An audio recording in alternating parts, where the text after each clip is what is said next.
Olá, boa tarde, eu sou Kevin Kell e nós estamos começando mais um podcast aqui na Casa Pequeno Davi. E iremos falar sobre a importância dos conselheiros tutelares com relação aos direitos da criança e do adolescente. Certo?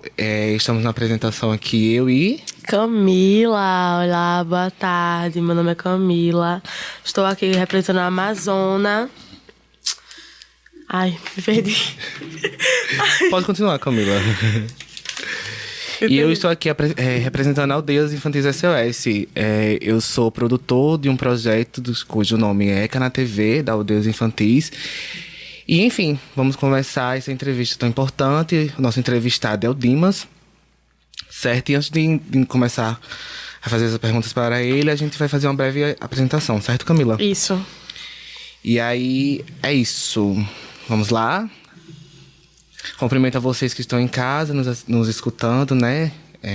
Enfim, conselhos tutelares são peças-chave na proteção da criança e do adolescente, atuando como guardiões desses direitos e órgãos que desempenham um papel fundamental ao receber denúncias de abuso, negligência e outras violações, agindo de forma imparcial e ágil para assegurar que esses jovens recebam a proteção e o apoio necessários. Além disso, os conselhos tutelares promovem conscientização e a participação da comunidade na defesa dos direitos da criança e do adolescente, contribuindo para uma sociedade mais justa, inclusiva, onde cada jovem possa crescer com seguranças e oportunidades iguais. E agora vamos receber o queridíssimo Dimas. Dimas, se apresenta pra gente, fala um pouquinho de você, quem é você, de onde você vem, onde você atua. Enfim, seja muito bem-vindo. Boa tarde a todos. Eu sou Dimas Gomes, sou presidente do Conselho Estadual da Criança e do Adolescente, também trabalho na Casa Pequeno Davi enquanto coordenador administrativo, e dizer para vocês que é um momento importante a gente estar aqui discutindo essa temática de grande relevância para a sociedade brasileira, mais especificamente para as crianças e adolescentes. Então, estou aqui à disposição. Certo. Camila? Essa parte aqui agora. Bom, calma aí, me perdi. Que amor.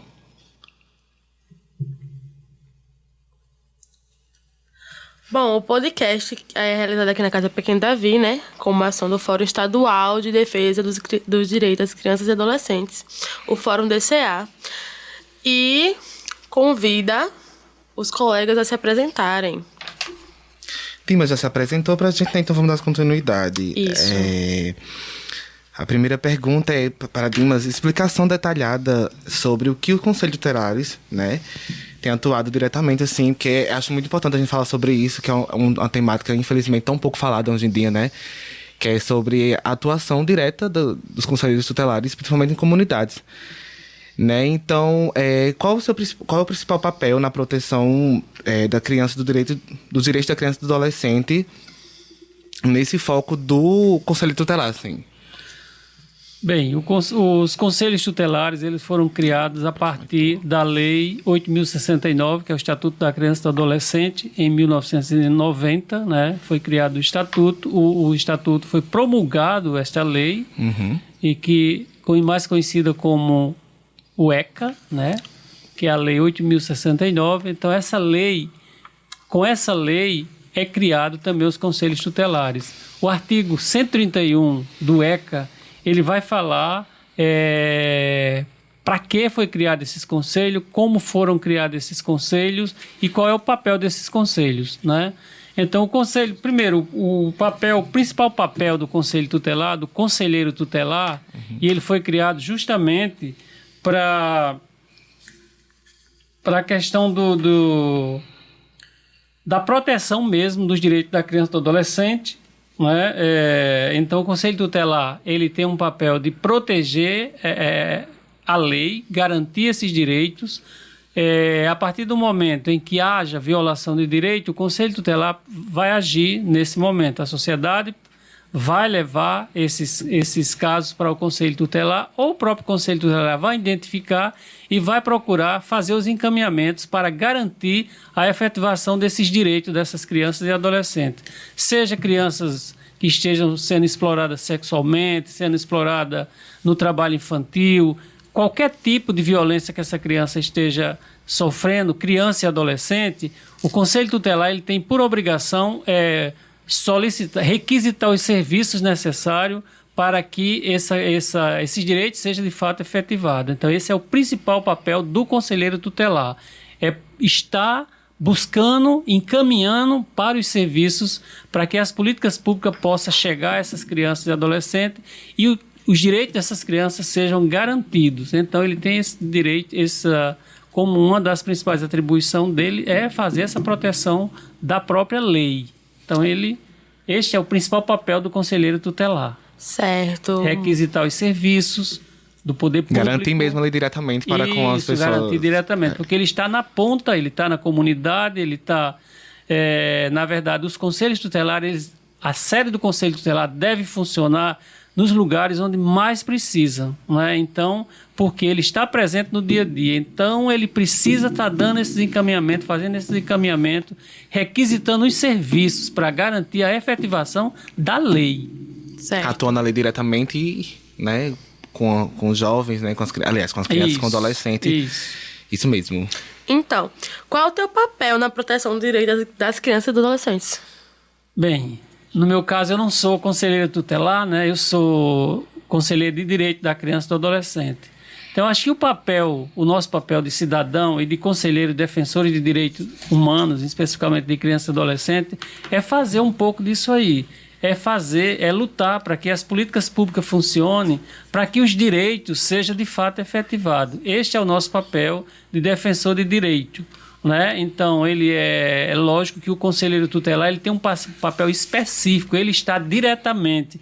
Nós, defensores de direitos, que estamos nos outros conselhos, nos conselhos de direito, seja estadual, seja municipal, seja nacional, o meu papel de defensor de direitos humanos é defender os direitos das crianças e do adolescente, é fazer com que esta lei seja de fato efetivada. Então, esse é o meu papel de cidadão e defensor de direitos humanos e de presidente do Conselho Estadual. Garantir, né? Certo.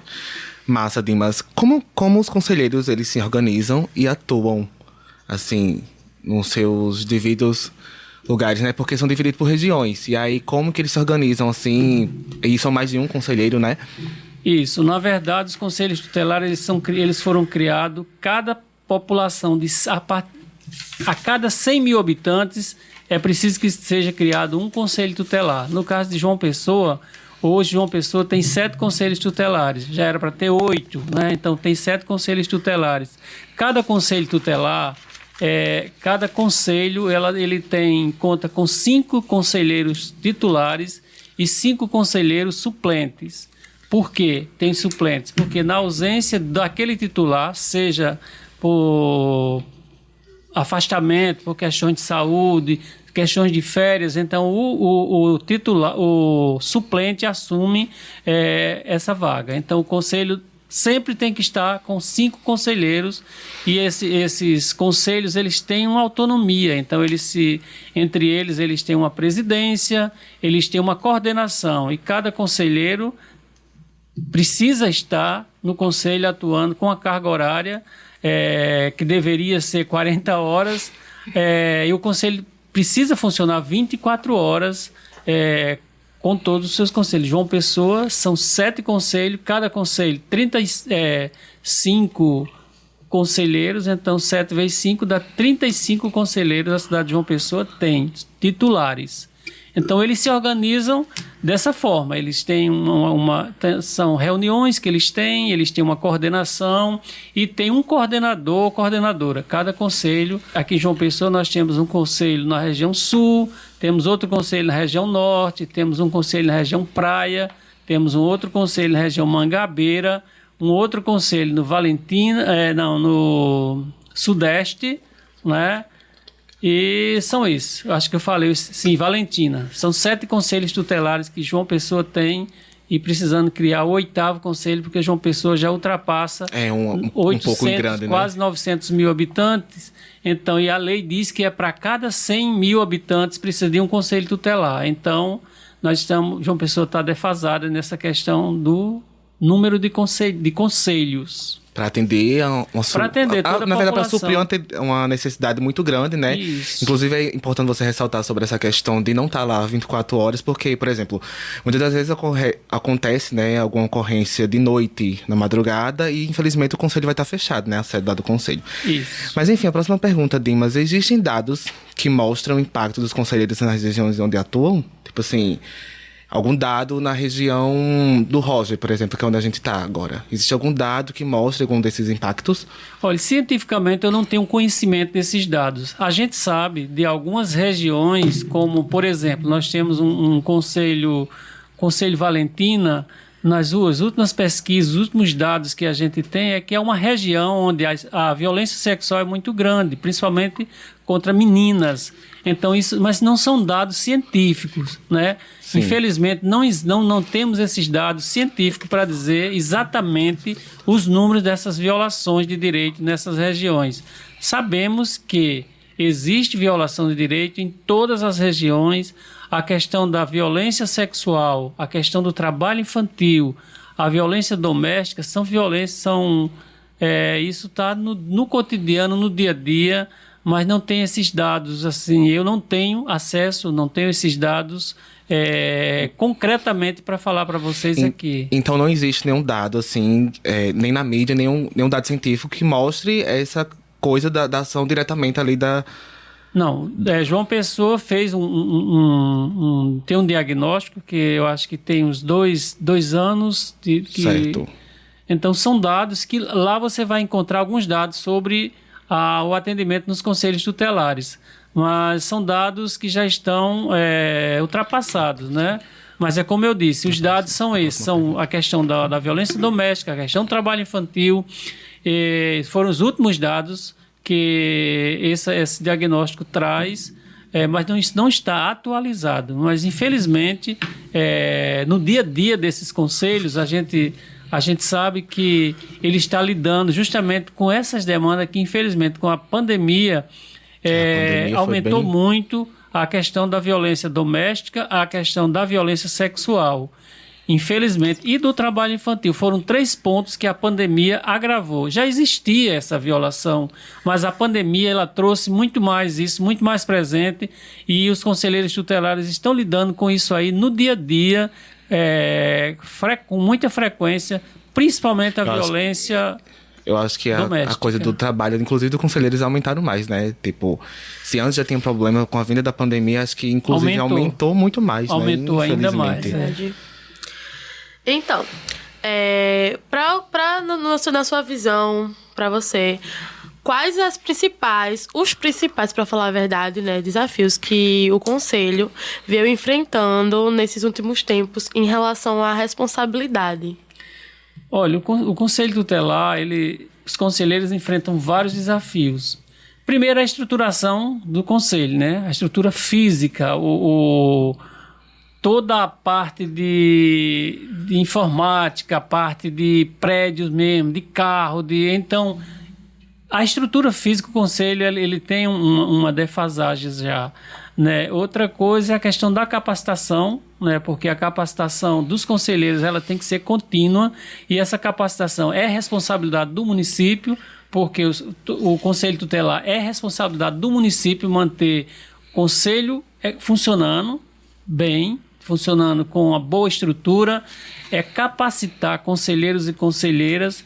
E, infelizmente, o grande desafio é esse, é a parte de capacitação, a parte de estruturação dos conselhos. É o que a gente escuta, né, dos conselheiros tutelares da Paraíba inteira e do Brasil, essa questão da capacitação. Infelizmente, os gestores municipais não investem. A gente tinha uma escola de conselho, que era uma escola que funcionava em todos os estados brasileiros, mas essa escola, nos últimos anos do desgoverno anterior, essa escola ela foi desmontada praticamente. Então, hoje, a capacitação de conselheiros tutelares está muito fragilizada, porque os municípios não priorizam. E a escola de conselho, infelizmente, não está funcionando. Então, esse é o grande desafio.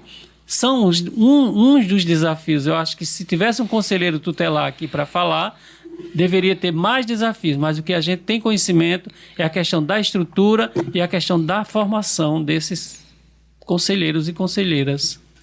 Muito obrigado, Dimas. Sua colocação é super importante, inclusive fazendo a ressalva, né, da defasão desse governo anterior, atingindo diretamente nisso que você ressalta muito bem, né? Dimas, quais são as principais ferramentas que o Conselho Tutelar dispõe e quais são as leis que auxiliam o trabalho e a atuação desse importante órgão?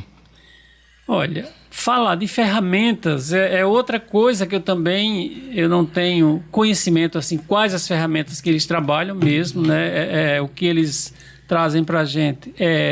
Trabalham de forma muito precária a questão da estruturação, a questão de instrumentos. Eles não têm muita coisa nos conselhos, então eu não tenho assim...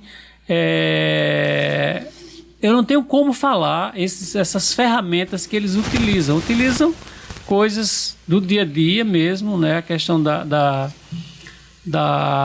comunicação que eles fazem, dos trabalhos que eles fazem na rede, mas instrumento mesmo eu não tenho conhecimento, não. Ferramentas, instrumentos, eu não tenho conhecimento dos conselheiros tutelares. Acho que eles têm muito mais o que falar nesse sentido. Acredito eu que seja mais tipo a aplicação mesmo da lei ali, né? Seguindo o estatuto. Sim, o estatuto ele porque o principal instrumento. Todo o trabalho do conselheiro é baseado no estatuto, né? Que é o órgão principal de atuação, de garantia, né, mesmo das crianças e do adolescente. A lei tem o estatuto e tem outras leis complementares, como tem as outras leis, a questão do enfrentamento ao trabalho infantil, a gente tem profissionalização, a gente tem legislação específica, a gente tem um arcabouço muito bom de leis, né? Lei da escuta qualificada, são várias leis que tem, né, que o Estado disponibiliza, mas infelizmente o Conselho Tutelar, os conselheiros tutelares, eles não têm primeiro a formação, né? Porque a lei não basta existir apenas a lei, tem que ter a lei, mas tem que ter o conhecimento, tem que ter a formação para que essa lei possa ser colocada na prática. E às vezes o próprio conselho, o próprio conselheiro, ele pode, por desconhecimento de uma lei, ele pode até praticar uma violência. Né? Quando ele não faz o que tem que fazer, sabendo que existe uma lei, por exemplo, a escuta qualificada, se ele não tem conhecimento, ele pode não permitir que aconteça a revitimização dessa criança ou desse adolescente, enquanto tem uma lei que diz que não pode. Sim. Né? Então, por desconhecimento. Então, essa questão da capacitação, da formação é super importante. Porque existe lei, mas não existe... Sim, acredito que em virtude disso, né, existe uma prova, né, feita previamente, antes das eleições, né, antes da candidatura desses conselheiros, para que eles tenham conhecimento dessa lei, e aí a partir daquilo, se eles se considerarem uma nota boa, né, eles podem ser ou não candidatos, não é isso, Lima? Isso, eu acho que é até importante que nós estamos, no dia 1º de outubro, tem eleição para conselheiros tutelares. Valéria, ela é do Conselho Municipal da Criança e do Adolescente, ela está nessa comissão, talvez ela possa até falar melhor, mas o processo é isso. O voto, ele é universal, todas as pessoas podem votar, ele não é obrigatório, é facultativo, né? E eles têm que se inscrever, têm que fazer prova, né? Eles têm que fazer uma prova, eles primeiro se inscrevem, o conselho cria uma comissão. Eu já estou adiantando aqui um pouco o que o Valéria vai falar, mas é criada uma comissão eleitoral, porque também, enquanto conselho estadual, a gente faz essa ponte com os conselhos municipais.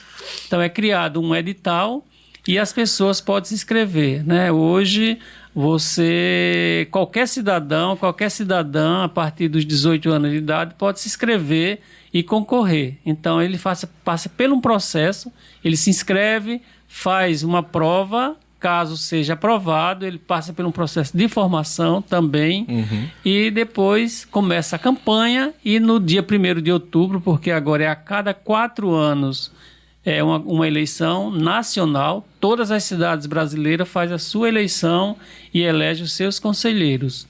Então, certo. Esse é o processo. Muito bom. Assim, vamos lá. Pra mim não, né? Pra gente, de que forma... Não, pra mim... Calma. Para nós. Me perdi aqui. Fique à vontade. Me perdi aqui. Dicção foi o auge. Pra nós, pra você e pra todo mundo. De que forma os conselhos tutelares lidam com o caso de violência, negligência... Eita. Negligência. De violências e Eita, que Negligência. horrível. E negligência contra as crianças e adolescentes. De que forma eles lidam? Primeiro, os casos chegam no conselho, eles têm que dar encaminhamento. Né? Eles têm que procurar os serviços que possam atender a demanda que essa criança está trazendo. Seja qualquer coisa, seja negligência, seja outro tipo de violência. Por exemplo, se tem uma criança que está sofrendo, a família está negligente, essa criança está passando por maus tratos, esse caso chega ao Conselho Tutelar, então o Conselho Tutelar tem que fazer o encaminhamento. Qual é o encaminhamento? É buscar apoiar essa família, né? Buscar saber, investigar todo o processo e fazer os encaminhamentos para as políticas públicas, para que essa criança que está nessa situação possa sair para uma situação melhor. Então, isto é o que o Conselho Tutelar, o que o conselheiro e conselheira precisa fazer. É isso aí. É garantir a efetivação da lei, fazendo os encaminhamentos para os serviços públicos que o município disponibiliza. Certo. Não sei se eu respondi sua pergunta. Respondeu sim. E muito bem, por sinal. Dimas, como os conselheiros, eles atuam, né, na promoção da educação e no combate à evasão escolar da criança e do adolescente, que infelizmente, por conta mesmo do trabalho infantil, né, como você falou aí sobre o trabalho infantil, muita criança e adolescente, ela tem deixado a escola, né, para trabalhar, até mesmo para sobreviver, né, por conta de N questões, de financeira, enfim, né, e como é que eles garantem isso, assim, como eles atuam para garantir que as crianças, elas estejam na escola, né, estudando mesmo, frequentando a escola e até mesmo não fiquem no trabalho infantil. Primeira coisa, eu acho que todos nós, cidadã brasileira, pessoense, paraibana, a gente precisa denunciar. Eu acho que todos esses casos que existem de qualidade de criança fora da escola, criança trabalhando, é preciso que nós, cidadão, leve a denúncia. E o Conselho Tutelar é um desses espaços para denúncia, né? Ele também pode, lógico, agir a partir do que ele vê, porque como ele está na ponta, ele está vendo o que está acontecendo. Então, no caso desta violação, seja trabalho infantil, que é uma das grandes violências contra criança e adolescente, principalmente crianças, e a questão da escola, que também no período da pandemia foi o direito mais violado, foi a questão da educação. As escolas não funcionavam mesmo. Então, nós, enquanto sociedade, precisamos denunciar, porque levar essa denúncia para que o Conselho Tutelar possa justamente fazer os encaminhamentos. Se a escola não está funcionando, é preciso que a sociedade e que o Conselho Tutelar, porque ele representa essa sociedade, então ele tem que fazer os encaminhamentos, e ele tem poderes para isso, ele tem que fazer todos os encaminhamentos para o gestor público de educação, exigir que o direito que está sendo violado seja de fato efetivado. Esse é um papel dele, é exigir. Se o menino ou a menina está fora da escola, porque a escola não dá condições, por exemplo, nós temos vários casos, seja a criança que esteja trabalhando, seja a criança ou adolescente que está passando por um momento difícil, também a questão de saúde mental e outras questões que acontecem dentro da escola. É preciso que o Conselho Tutelar faça os encaminhamentos para que essas crianças e adolescentes possam ter o seu direito efetivado, para que os serviços, que as políticas públicas funcionem. A gente sabe que a educação é um desafio, é um problema, mas é preciso que as políticas públicas funcionem de forma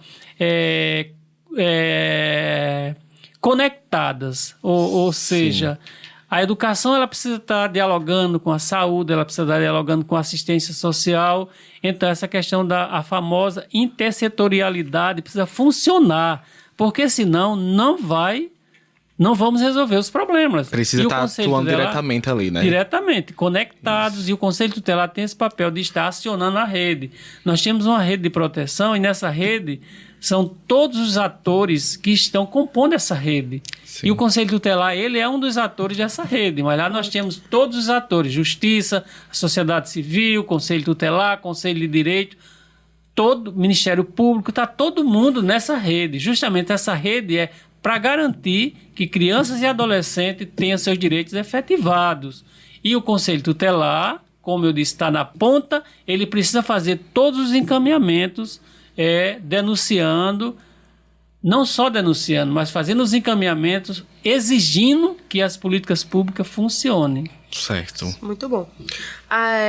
Qual a importância da participação da comunidade na eficácia das ações e conselhos tutelares em defesa dos direitos das crianças e do adolescente? Eu acho que eu já adiantei um pouquinho essa questão, a importância da participação da sociedade, né? Eu acho que a sociedade precisa estar participando, denunciando, né? Eu acho que todo tipo de violência precisa ser denunciada.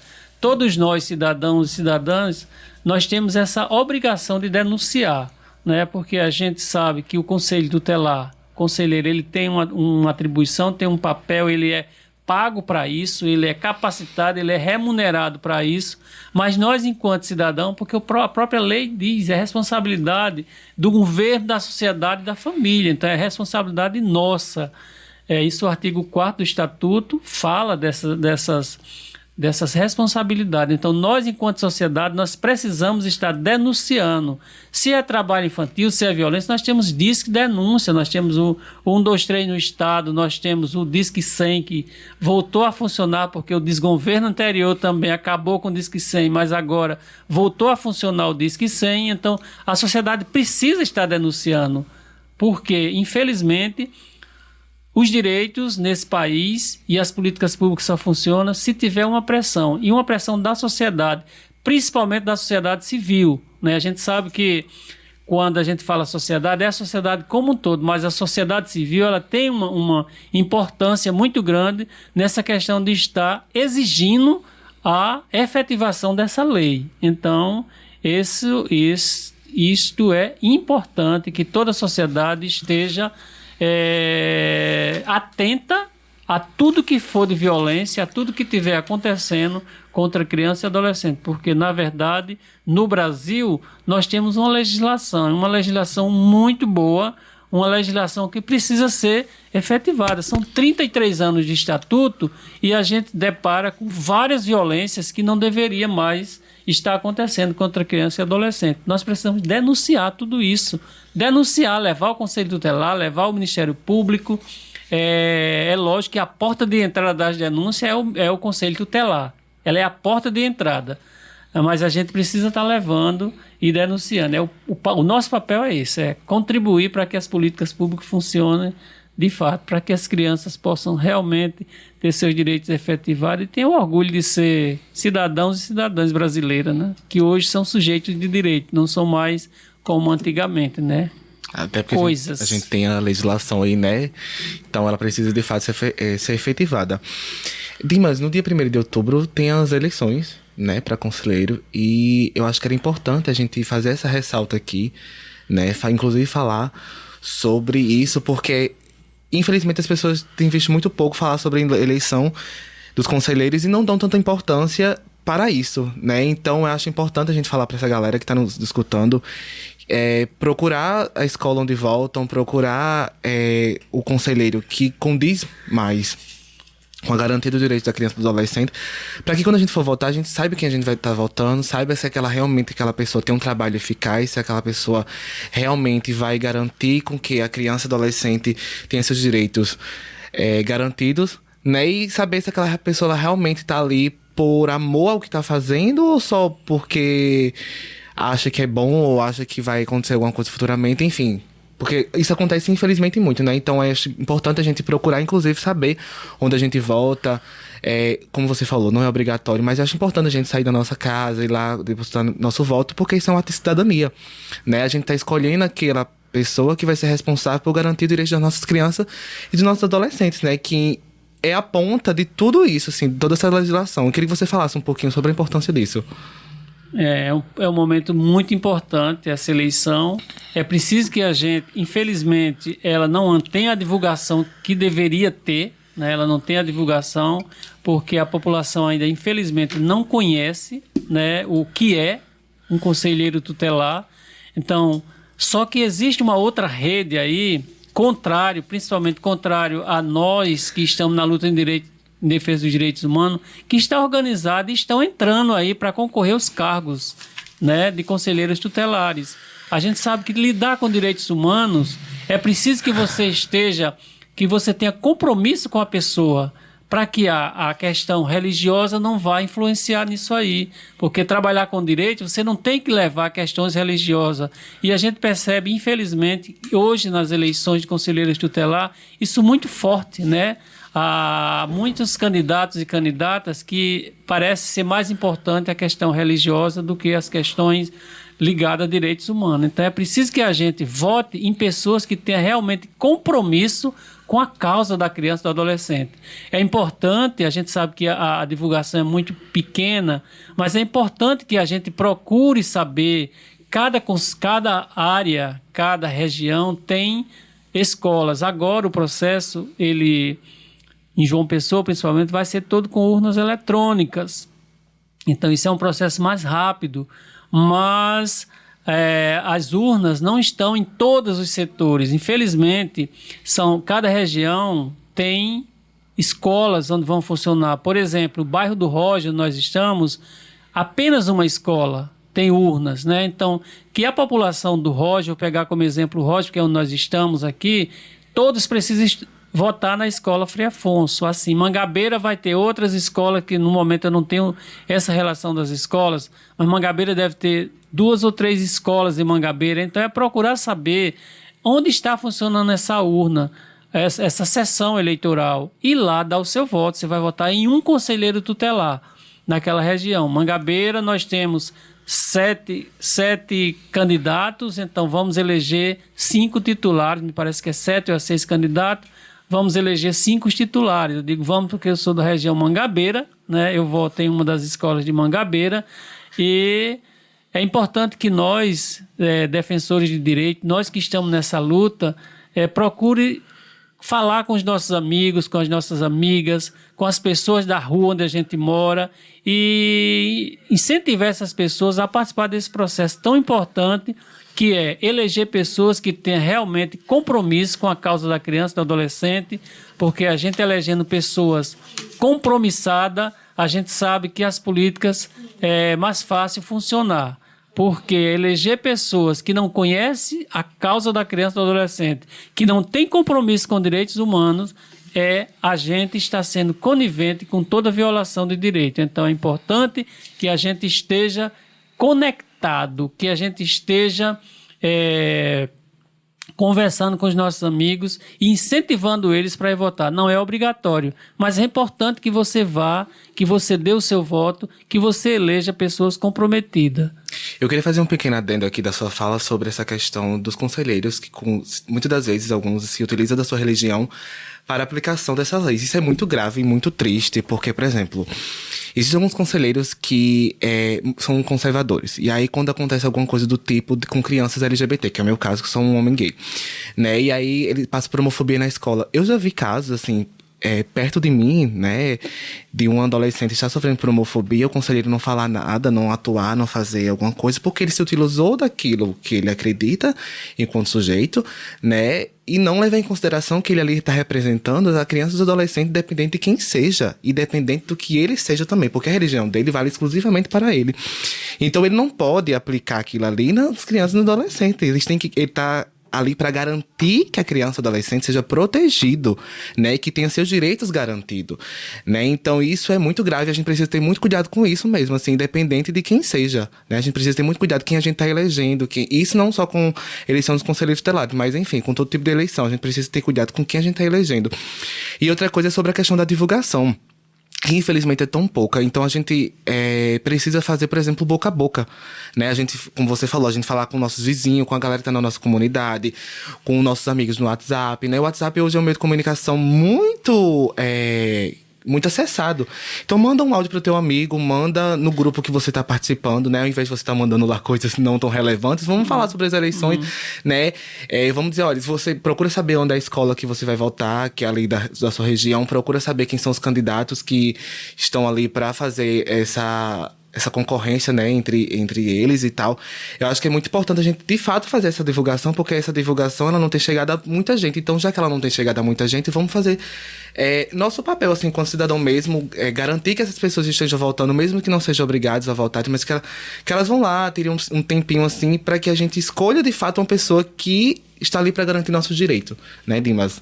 É isso mesmo, Kevin. Eu acho que você foi muito, muito bem. Eu acho que direitos humanos é isso. Todas as pessoas tinham o direito de viver da forma em que ela quiser. E ninguém tem o direito de estar usando sua religião, o seu qualquer credo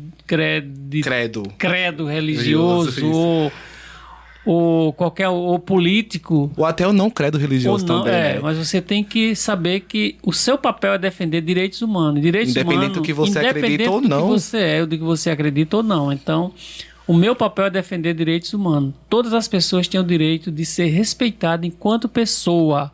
Ninguém pode ser discriminado, sofrer violência, porque seja ele qual for, seja preto, branco, amarelo, pobre, rico, gay ou não gay. Ninguém tem o direito de ser desrespeitado por isso. Os direitos são iguais para todos. Ótimo. Assim, né, agradecemos sua fala, Dima, a sua disponibilidade aqui para participar do nosso podcast. Então, assim encerramos nosso podcast de hoje, né? Agradecemos a Dimas, novamente, por ele ter vindo, a contribuição dele. E o convite que eu faço para todos que estão nos ouvindo é compartilhar suas opiniões, experiências conosco, tá certo? E agradecer, né, e lembrar que juntamente conosco, como posso falar, esse podcast é uma ação do Fórum DCA, tá certo? E